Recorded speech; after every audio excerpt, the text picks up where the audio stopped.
Meu nome é Amanda, estou aqui com minha colega Dandara. A gente é da Escola Estadual de Ensino Médio Dom Seger, do primeiro ano 12. A gente vai falar um pouquinho sobre, então, o movimento LGBTQIA+, com o nosso convidado Rômulo Barbosa. Ele é formado em Direitos, então, na Unicruz, e atualmente está mestrando, então, Direitos Humanos pela Unijuí. Então, oi, Rômulo, tudo bem? Olá, meninas, tudo bem? Bom dia. Bom dia. Bom dia.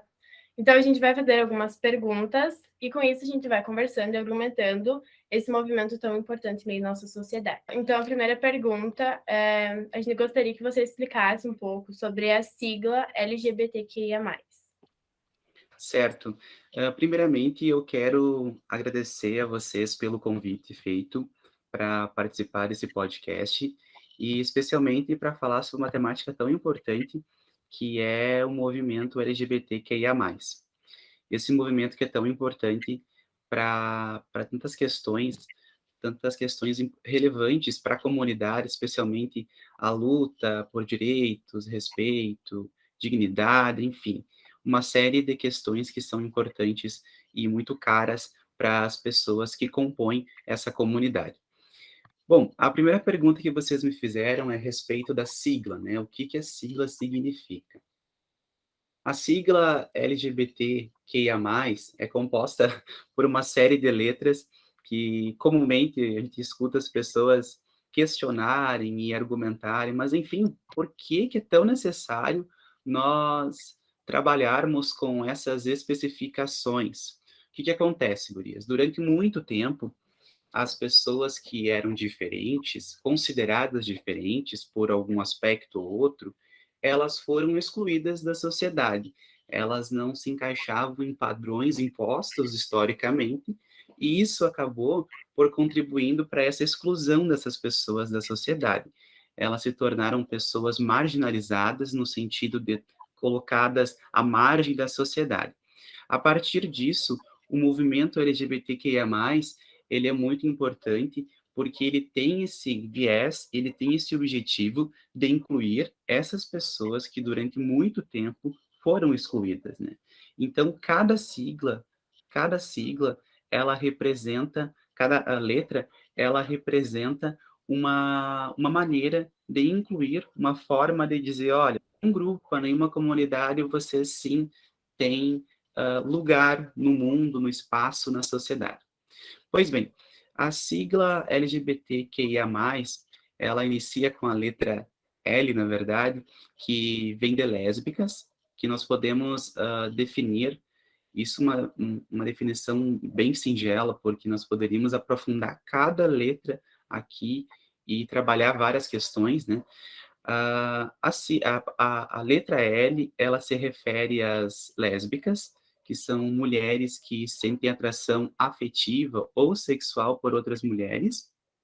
Isso é importante de destacar, porque essa atração, ela não necessariamente necessita ser sexual, até porque existem pessoas que têm uma atração apenas afetiva, né, e que têm um sentimento, então, essa ideia de sexualizar tudo, ela está muito ligada à questão da heteronormatividade, então, isso é importante destacar, que o movimento, ele contempla também as pessoas que, por algum motivo, não sentem essa atração sexual, né? A questão afetiva também é contemplada pelo movimento. A letra G, então, ela se refere aos gays, homens que sentem atração afetiva, sexual por outros homens. A letra B, ela se refere às pessoas que se reconhecem como bissexuais, ou seja, elas sentem atração, são pessoas que sentem atração afetiva ou sexual por mais de um gênero. E isso é bem importante também, do próprio movimento, essas pessoas acabam, às vezes, sofrendo um certo preconceito, porque pelo fato delas se identificarem, né, sentirem uma atração por mais de um gênero, acaba havendo uma certa incompreensão, né, não apenas das pessoas, da sociedade como um todo, mas do próprio movimento. A letra T, ela está relacionada às pessoas travestis e transexuais, que são pessoas que não se identificam com o gênero atribuído quando do seu nascimento. A letra Q se refere a queer, que são pessoas que não se identificam totalmente com as identidades masculinas ou femininas. Intersexuais são aquelas pessoas que nascem com os aspectos biológicos de dois sexos socialmente constituídos. Então, aí já contempla a questão da letra I. Assexuais são indivíduos com ausência de atração sexual, total, parcial ou condicional por outras pessoas. Então, lá na biologia, e faz um tempo já que eu saí da escola, mas nós aprendemos a questão da, por exemplo, hermafrodita, né? Que era um termo mais usado antigamente, relacionado a essa questão dos seres não humanos que detinham, na verdade, um sistema reprodutivo duplo, muitas vezes, né? Então, a, a, a gente percebe também muito essa questão relacionada aos intersexuais, mas isso é equivocado de fazer uma analogia, porque uma coisa é uma coisa, né? A questão lá trabalhada na biologia é relacionada a seres não humanos, né? E aqui intersexuais são pessoas, são seres humanos. E por fim, a última letra que eu mencionei para vocês foi a letra A, que são os assexuais, são esses indivíduos que têm uma certa ausência, pode ser total, parcial ou condicional, de atração sexual por outras pessoas. E isso também é contemplado pelo movimento. E no finalzinho também, você vê, por exemplo, LGBTQIA+, tem o mais. Por que o mais? Porque é possível que em algum momento ocorra uma inclusão de mais alguma outra sigla. Mas o que é importante a gente destacar e ter isso em mente e tentar passar para as pessoas que o movimento é muito mais do que uma sigla, né? Por que que é importante nós trabalharmos, contemplarmos, para que as pessoas se sintam incluídas? Porque pensem só, uma pessoa intersexual, né? De que forma que ela não se identifica como gay, muitas vezes, não se identifica como lésbica, muitas vezes como mulher ou como homem, enfim, isso é algo muito complexo de se trabalhar, então, por isso que o movimento tem esse viés mais inclusivo e faz um importante trabalho ao incluir essas pessoas dentro do movimento e é uma forma de demonstrar um acolhimento, né, de dizer, olha, você sim pertence a um grupo e é muito importante para a sociedade. Com certeza, muito bom. Deu para entender muito bem, porque em meio a essa sociedade eu acredito que as pessoas não conseguem muito bem entender essa sigla e acabam diferenciar. criando coisas ou vendo, não entendem o verdadeiro significado dela, né? Que é muito importante. A próxima pergunta, então, qual a diferença entre bi e pan? Pois então, a questão como eu mencionei, né, as pessoas que se identificam como bissexuais, elas têm essa atração física ou afetiva por mais de um gênero, na verdade, né? E isso muitas vezes acaba sendo, como eu mencionei, de certa forma um preconceito, né? Mas a diferença primordial que está relacionada a essa questão de bi e pan, o pansexual, na verdade, ele não está restrito a essa questão da sexualidade, né, do gênero oposto. Então, é, se trabalha muito mais numa conjuntura completa, né, composta por algo mais complexo realmente. Ou seja, a pessoa que é pansexual, ela acaba não tendo esse viés mais voltado para o gênero masculino, feminino, ou dentre outros, na verdade. O pansexual, ele, pelo que eu sei, na verdade, ela tem esse viés mais complexo no sentido de que não se restringe a uma questão de gênero, essa ideia da própria heterossexualidade, né, aquele gênero oposto que se trabalha muito com a questão da bissexualidade. Mas isso é importante de destacar, porque às vezes as pessoas acabam tendo confundindo realmente, né, essas questões da própria sexualidade e dentro do próprio movimento existe um pouco disso, né, a necessidade de se trabalhar a questão da sexualidade. E na verdade não, muitas vezes as pessoas têm esse viés mais assim: "Olha, a sexualidade não é tão importante, essa questão sexual, né". Existe também por trás uma coisa muito mais complexa, seja afetiva, seja o próprio gostar de outras pessoas. Mas de forma resumida, a bissexualidade está voltada mais à questão da pessoa que se identifica, né, que gosta, demais de um gênero, e a questão da pansexualidade, ela é mais complexa, porque ela não se restringe à sua sexualidade, o seu gostar ao gênero oposto, né, é algo muito mais amplo. É o gostar, das pessoas de uma forma mais complexa, seja atração sexual, atração romântica, atração emocional em relação às pessoas, e isso independentemente do seu sexo, identidade e gênero. O que é importante dizer, uma pessoa que se identifica, que se reconhece como pansexual, ela pode sentir atração por qualquer pessoa, por qualquer pessoa. A atração que ela sente é muito mais voltada para aquilo que a pessoa é, enfim, não apenas a questão sexual propriamente dita. Com certeza. Eu acho que as pessoas acabam confundindo muito isso, né? Tipo, elas não vê os dois lados e acabam confundindo muitas coisas. E sem mesmo entender e procurar saber mais em relação a isso, acabam confundindo. Então, qual a maior dificuldade que você passou por ser LGBTQIA+. Olha, é difícil responder. É difícil responder, porque para responder tem que fazer uma introdução, enfim, contar um pouquinho como foi esse meu processo de reconhecimento. Uma coisa que eu acho muito importante destacar, e eu falo isso sempre para todo mundo que eu converso, com todo mundo que eu converso, amigos e rodas, enfim, eu não sou muito adepto, eu não gosto muito da palavra assumir. Por que que eu não gosto dessa palavra? Porque eu gosto de trabalhar muito com etimologia da palavra, tipo, o significado da palavra.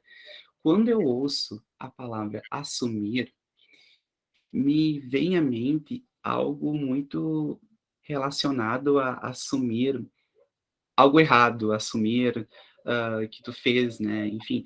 Aí eu sempre utilizo a expressão reconhecer, quando que eu me reconheci, né. Esse processo de me reconhecer como alguém pertencente à comunidade LGBTQIA+, foi um processo lento, foi um processo demorado, de certa forma, e não foi fácil, com certeza. O que contribuiu para esse processo, né, para acelerar o processo, foi principalmente o contato com algumas pessoas, amigos e amigas, né, especialmente na faculdade, porque é um momento em que tu acaba despertando para tua vida afetiva, vida amorosa, e isso acaba, trazendo à tona todo aquele momento, aquele processo que tu acaba, escondendo de ti mesmo, né, porque é um momento difícil, porque as pessoas nós nascemos assim, né, da mesma forma que alguém nasce heterossexual, sentindo atração posteriormente por pessoas do sexo oposto, do gênero oposto, hã as pessoas que compõem a comunidade também nascem dessa forma, se identificam dessa forma. Por conta de todo o preconceito existente na sociedade, é um processo difícil de passar, porque a gente entende e a gente já presume que muitos obstáculos serão colocados, à nossa vida, né. O fato de existir já é um obstáculo, o fato de sobreviver já é um obstáculo.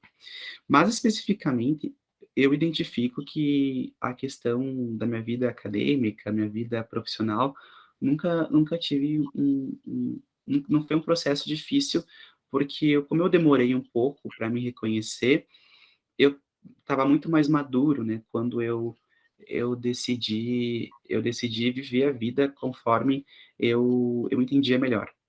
Mas eu acho que o principal obstáculo foi foi a questão familiar mesmo, no sentido de conseguir conversar com as pessoas, né, conseguir dialogar e expor realmente, né, aquilo que eu sempre me identifiquei. Isso também é uma coisa que eu acho muito importante. Eu nunca, tanto que tem muitas pessoas até hoje que não sabem da minha orientação, porque eu não vejo uma necessidade de se falar. A pessoa que é hétero, ninguém sai falando, oi, eu sou hétero. Só para avisar, eu sou hétero. Ninguém tem essa necessidade. E da mesma forma, eu nunca fiz isso. Nunca fiz isso. O que eu fiz foi conversar com as pessoas que realmente importam para mim, que foram minha família, pessoas muito próximas, e fora isso, assim, não tenho um objetivo, assim, fazer uma carta aberta para falar para as pessoas, enfim, a minha orientação. Porque como é algo natural, eu eu não vejo essa necessidade. Mas respondendo diretamente a pergunta, eu não sinto, assim, um obstáculo, por exemplo, profissional ou pelo menos diretamente que eu tenha percebido, sentido, ou que soube depois, mas a principal questão para mim sempre foi esse momento que eu tive com a família para expressar, para contar, e e isso foi a parte mais difícil, assim, mais complexa, mas a gente sabe que existem muitos preconceitos velados, né, com pessoas LGBTQIA+, porque, assim, tu acaba tendo que fazer sente a necessidade de fazer sempre o dobro, né, tu tem que ser o melhor na tua área, tu tem que estar sempre provando que tu é bom, seja em qualquer ramo que tu escolha da tua vida. Então isso de certa forma é um obstáculo mais velado, né. E também tem uma outra questão que isso é comum, isso é um fato, né. Nós vemos muitas pessoas da comunidade em setores mais específicos da sociedade, porque essas pessoas são marginalizadas muitas vezes e não têm uma oportunidade. Ou seja, essa história é um pouco, mas é real. Quando eu contei para uma amiga minha que eu era gay, né, que eu me reconhecia como gay, aí teve uma situação que ela, sei lá, tinha uma festa, alguma coisa, e aí ela me pediu se eu conseguiria, sei lá, colocar cílios postiços, sei lá, nela. Eu falei, tipo assim: "Não, eu sou péssimo para qualquer coisa, assim, que seja envolva detalhe". O que eu quero dizer, as pessoas criam um estereótipo de que: "Nossa, você é gay, você vai ter que saber sobre tudo sobre beleza, moda e afins, você vai ter que ser engraçado", e não, na verdade, né. É um estereótipo que as pessoas criam, e quando tu acaba ocupando um lugar, tu pode ser um um cara gay e não ser tão engraçado e não saber nada sobre beleza, sobre moda, sobre, sei lá, fazer alguma coisa relacionada a um salão de beleza. Então, esse também é um preconceito, uma forma de expressão do preconceito, e também porque as pessoas esperam que tu ocupe aquela caixinha, né, aquele lugar na sociedade que elas entendem como adequado para a pessoa que tu é. "Oh, nossa, você é gay, você tem que trabalhar em tal lugar e exercer tal função". Então são barreiras, o que eu quero dizer para você, são barreiras que a gente acaba enfrentando diariamente. Quando tu sai da curva, né, daquilo que esperam de ti, tu acaba não cumprindo com o que as pessoas gostariam que tu cumprisse, que tu fizesse. Então, é uma forma de barreira, né, uma forma de tu limitar aquela pessoa a ocupar um espaço determinado que é para ela ocupar.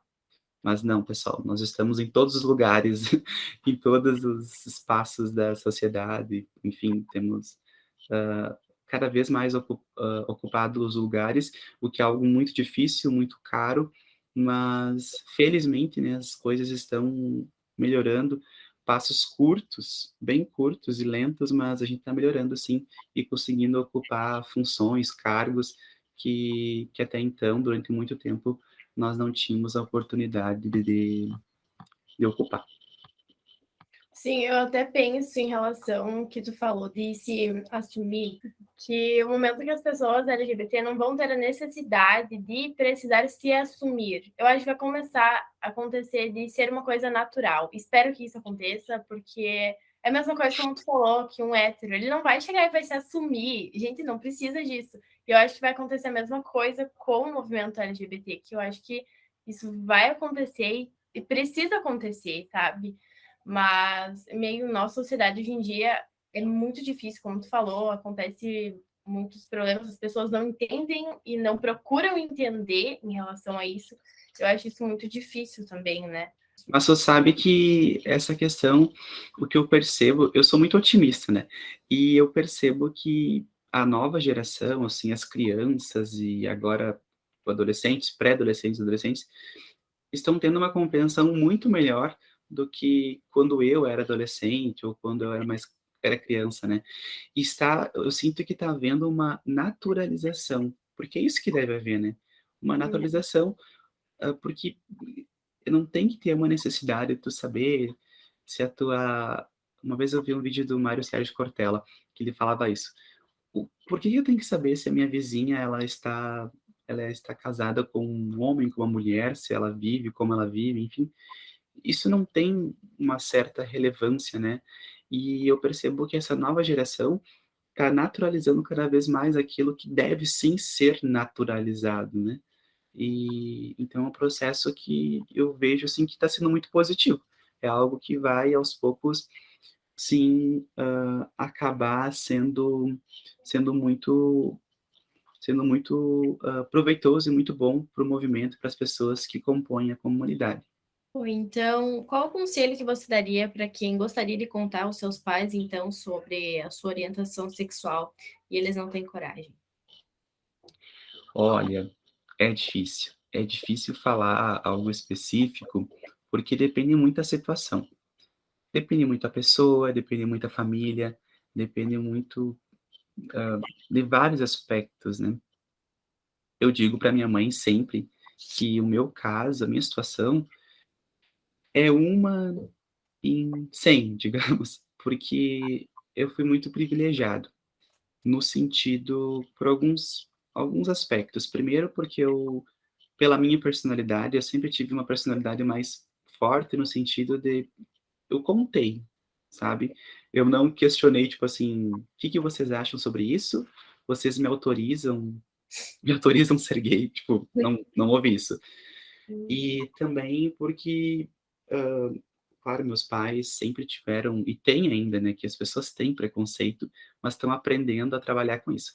Mas sempre me respeitaram muito, então nunca tive não cresci num ambiente em que eu fui de alguma forma tolhido, né. Eu demorei sim para me reconhecer, porque por uma questão minha mesmo, né, uma questão interna, mas não pela família.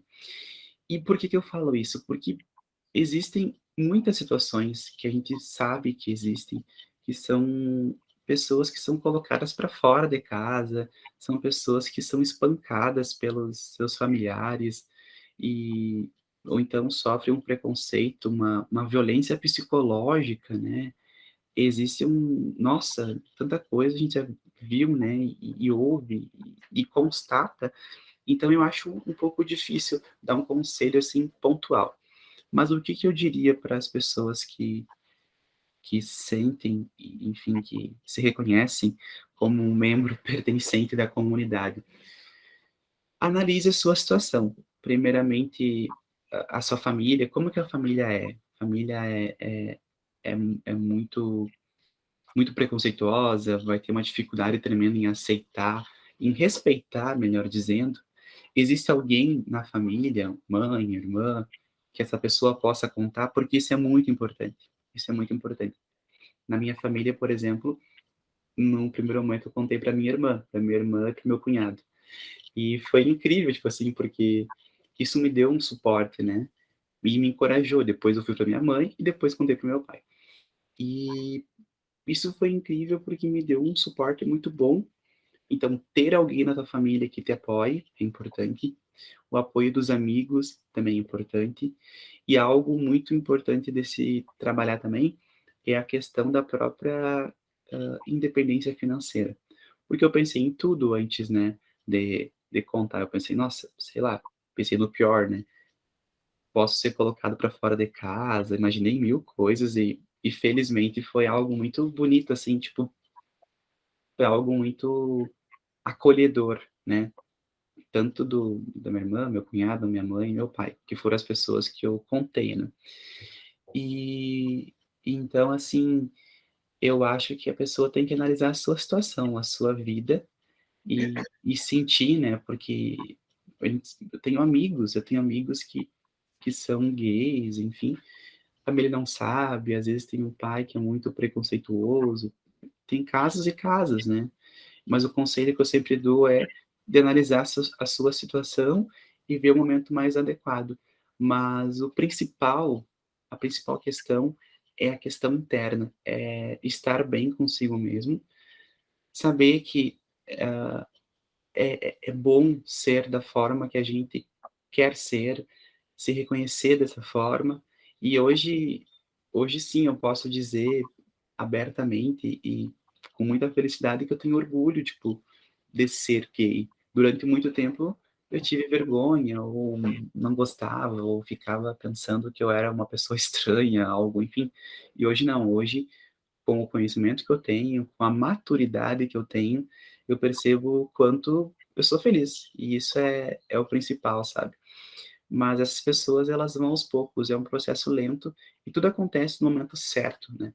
Às vezes a gente quer adiantar uma situação que ela vai acontecer mais lá na frente, né, mais no momento que ela tem que acontecer.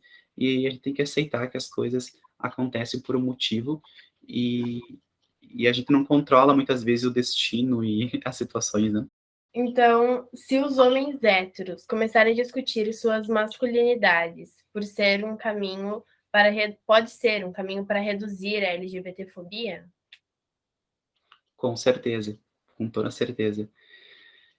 Um dos Bom, o Brasil é um dos países que mais mata, né, mais mata pessoas LGBTQIA+.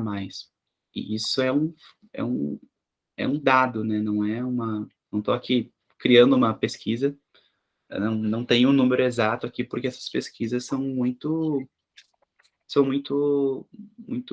muda muito rápido, né, o número muda muito rápido. Então o Brasil é um país muito preconceituoso. O que que nós precisamos identificar? Primeiro, a origem desse preconceito. O porquê que existe tanto preconceito. Por que que existe a LGBTfobia? Essa ideia de fobia vem de medo, né? Por que que existe esse medo daquilo que não se encaixa nos padrões? Porque nós aprendemos assim. Nós, vivemos numa sociedade muito preconceituosa, né, que enraizadamente traz esses preconceitos. Mas essa questão da heteronormatividade, né, aquilo que o homem hétero precisa provar e para si mesmo e para as pessoas que convivem com ele. Eu acredito sim, que a partir do momento que os homens héteros, que as famílias ensinarem para os meninos e também para as meninas, porque às vezes existe uma certa pressão, ou até mesmo assim, muitas meninas esperam e também contribuem para esse preconceito, né. Eu sempre digo assim: "Olha, realmente, muitos homens héteros têm muito mais forte essa questão do preconceito, mas de certa forma, às vezes a mulher acaba contribuindo, porque muitas mulheres esperam que o homem hétero seja de tal forma, né, seja a pessoa que vai que vai exercer, vai ter uma postura, né, então essa coisa de esperar do homem hétero que ele seja sempre o macho alfa, como eu digo, assim, aquela figura masculina perfeita e que está sempre pronta para fazer aquilo que é necessário para se ser o líder, né. Eu acho que isso contribui sim para essa masculinidade frágil que muitos homens héteros têm. E eu percebo, assim, ó, como eu tenho amigos héteros, né, amigos homens héteros. E eu percebo como depois que, enfim, que eu me reconheci como gay, que eles perceberam o seguinte: "Olha, tá, o Rômulo é gay, mas é possível ser amigo de gay, é possível, eu não vou me tornar gay por osmose, né, ninguém se torna gay, assim, convivi uma semana com um cara que era gay e me tornei gay. Na verdade, pode acontecer, mas aí não seria por conta de conviver, seria por conta de outros fatores. Mas, assim, eu acho que uma forma de, de melhorar essa questão da masculinidade frágil, dessa coisa do hétero top, né, que a gente fala, é a criação. A criação, a educação, ter uma educação mais inclusiva, essa coisa de que, nossa, homens héteros não podem chorar, não podem ser sensíveis, você não pode fazer isso, você tem que, né, ser o machão. Tudo isso contribui, porque aquela criança, aquele guri vai crescer, aquele menino vai crescer com isso muito forte, né, de que ele tem que sempre ser aquilo que a sociedade espera, e ele tem que ser sempre o cara que vai pagar a conta do, do lugar que ele saiu com uma menina, que ele não pode dividir, que ele tem que ser, não pode fazer brincadeiras que possam sugerir que ele não tenha aquela orientação sexual. Então, tudo isso contribui. E às vezes, indiretamente, nós mesmos, né, contribuímos, porque a gente diz assim, ah, não, o cara é hétero tal forma, o cara hétero tem que ser assim, de tal jeito. Então, tudo isso é algo assim meio complicado de se trabalhar, porque na verdade a mudança ela tem que partir da educação, a formação, né, de uma pessoa, isso desde a infância, tu criar um menino, educar um menino de uma forma que ele entenda que ele pode sim, que ele pode sim ser sensível, que ele pode sim sentir muitas outras coisas e não precisa ser uma pessoa forte a todo momento.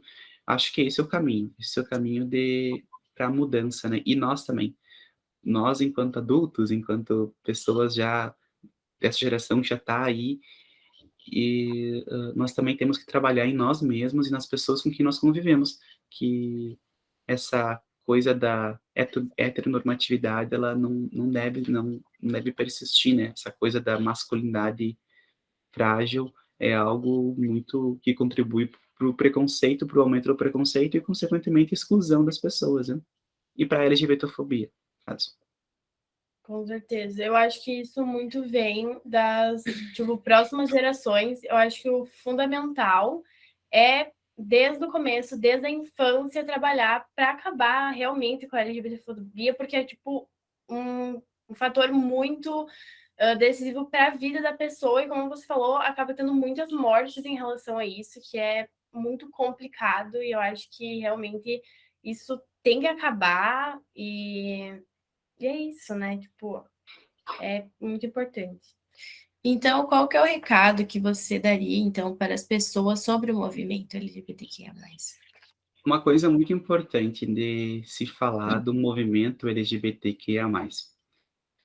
Primeiramente, qualquer movimento, seja um movimento estudantil, um movimento antirracista, um movimento negro, qualquer movimento, ele é criado, ele é iniciado pela luta, pela busca por algum direito, por algum objetivo. A mensagem que eu gostaria de passar para as pessoas sobre o movimento LGBTQIA+, que é que, para muito além do que aquele pensamento raso que existe, de que, nossa, estão querendo mais direitos, por que que tem que ter o Dia Internacional, né? Por que que não tem o Dia do Hétero? Por quê? Porque o movimento, ele foi criado, ele surgiu porque foi necessário. O mundo ideal seria um mundo em que não fosse necessário nós termos um movimento, nós termos toda uma luta, uma reivindicação por direitos, uma reivindicação por sobrevivência, né? O mundo ideal, o mundo bonito, seria um mundo que nós não precisássemos conversar sobre isso, que as coisas fossem naturais. Mas infelizmente o mundo não é assim. Então, a mensagem no movimento que eu quero passar é que ele vai muito além das cores do arco-íris, ele vai muito além daquilo que as pessoas entendem como, nossa, se juntam para comemorar o quê? Para expor, para esfregar na cara da sociedade, não é isso. O movimento busca lutar por direitos, pelo reconhecimento e pela manutenção desses direitos, busca respeito, busca lutar pela sobrevivência das pessoas. O movimento é muito além daquilo que o preconceito das pessoas acaba por entendendo que o movimento é. Um conselho, e na verdade é um pedido que eu faço para as pessoas, é que busquem saber um pouco mais sobre o movimento, né? Como eu sempre digo, nós não buscamos que as pessoas amem, né? Nossa, eu amo os gays, eu adoro os gays. Não é essa a questão. A questão toda é o respeito, a luta, é estar lado a lado das pessoas da comunidade, porque é algo muito importante. Não basta que tu não seja homofóbico, que você não seja racista. É importante você ser antirracista, é importante você ser anti-homofóbico, né? Não trabalhar com essa questão do próprio preconceito. Então, assim, o que isso significa? Você, para lutar por algo, você não necessariamente necessita fazer parte daquela comunidade. Enquanto hétero, enquanto pessoa que não se identifica como um membro da comunidade LGBTQIA+, você pode sim e deve sim fazer a tua parte, conversando com as pessoas, tentando buscar saber mais sobre o movimento e principalmente se colocando nessa luta que é muito importante, né? Uma luta que vem de muito tempo, uma luta que é constante, uma luta que é diária e que às vezes as pessoas acabam nem imaginando o que as pessoas que compõem o movimento, que fazem parte do movimento, passam, né? E como eu disse para vocês, eu me sinto muito privilegiado em comparação a muitas pessoas que nesse momento que nós estamos conversando aqui estão passando por situações que a gente nem imagina. Então, assim, como eu digo, eu me sinto privilegiado porque, imagina, eu sou uma pessoa que, que atualmente faço um mestrado em Direitos Humanos, mestrado que eu faço, e eu sou gay. Então, tipo, isso é uma coisa que não é recorrente, infelizmente. O mundo ideal, o mundo que eu sonho, é um mundo em que as pessoas da comunidade ocupem cada vez mais espaços que foram negados, né, e são negados, muitas vezes. Por exemplo, o preconceito é tão forte que uma pessoa trans acaba, às vezes, não tendo uma oportunidade de emprego por conta do preconceito, né? E então há uma certa exclusão, uma certa marginalização e acaba ocorrendo o que a gente sabe que ocorre, que é a busca por empregos precários, muitas vezes, a busca pela própria prostituição, né? Ninguém, muitas vezes, não escolhe o lugar que está, acaba estando por necessidade, por ser o único caminho que apresentaram para aquela pessoa. Então, o que eu sempre digo, eu falo muito para minha família, converso muito com a minha mãe, porque a minha mãe, no início, ela pensava que todas as situações de pessoas da comunidade eram semelhantes à minha, né? Ela falava, mas então é ótimo, imagina, tu estuda, tu trabalha. Eu, não, mãe, na verdade, não. Eu, tipo, é um caso em comparação aos outros que sou muito privilegiado.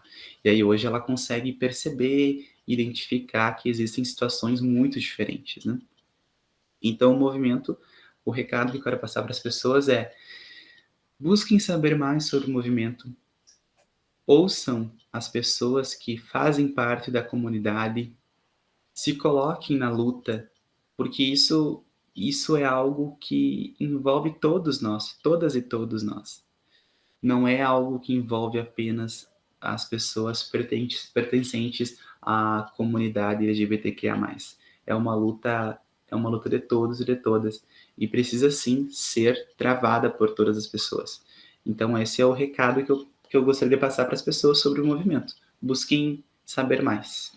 Então, nós vamos encerrar aqui a nossa conversa, então, com o nosso convidado Rômulo Barbosa.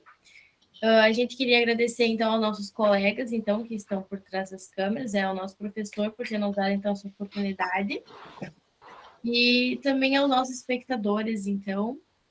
E é isso, então. Obrigada, Rômulo. Foi muito importante essa conversa. Esperamos que a gente conseguiu passar para os nossos espectadores o que a gente queria. E é isso, muito obrigada. Deixa o like. Muito obrigado, gurias. Agradeço o convite mais uma vez e também a oportunidade de conversar sobre um assunto tão importante para todos nós. Muito obrigado.